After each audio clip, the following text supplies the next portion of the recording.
A woman brought a very limp duck to a veterinary surgeon.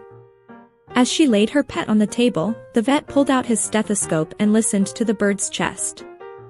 After a moment or two, the vet shook his head and sadly said, "I'm sorry, your duck, Cuddles, has passed away." The distressed woman wailed, "Are you sure?" "Yes, I am sure." "Your duck is dead," replied the vet.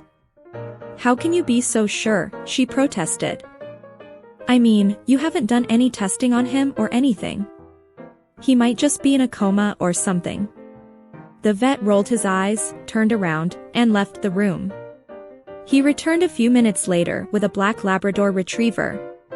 As the duck's owner looked on in amazement, the dog stood on his hind legs, put his front paws on the examination table, and sniffed the duck from top to bottom. He then looked up at the vet with sad eyes and shook his head. The vet patted the dog on the head and took it out of the room. A few minutes later, he returned with a cat. The cat jumped on the table and also delicately sniffed the bird from head to foot.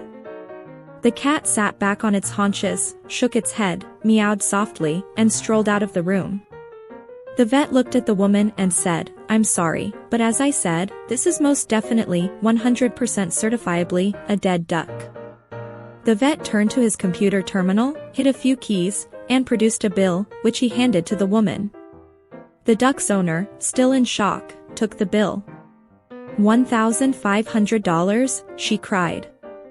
$1,500 just to tell me my duck is dead. The vet shrugged and said, "I'm sorry. If you had just taken my word for it, the bill would have been $50, but with the lab report and the CAT scan, it's now $1,500. Ops. Here is the last one. You will enjoy it.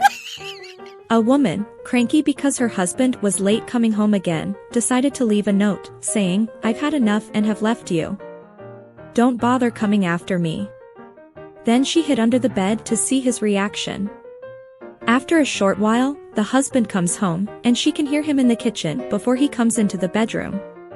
She could see him walk towards the dresser and pick up the note. After a few minutes, he wrote something on it before picking up the phone and calling someone. "She's finally gone. Yeah, I know about bloody time. I'm coming to see you. Put on that sexy French nightie. I love you. I can't wait to see you. We'll do all the naughty things you like." He hung up, grabbed his keys, and left. She heard the car drive off as she came out from under the bed. Seething with rage and tears in her eyes, she grabbed the note to see what he wrote. "I can see your feet. We're out of bread, be back in 5 minutes." I put a lot of effort into making these jokes, so please subscribe for more jokes and stay happy.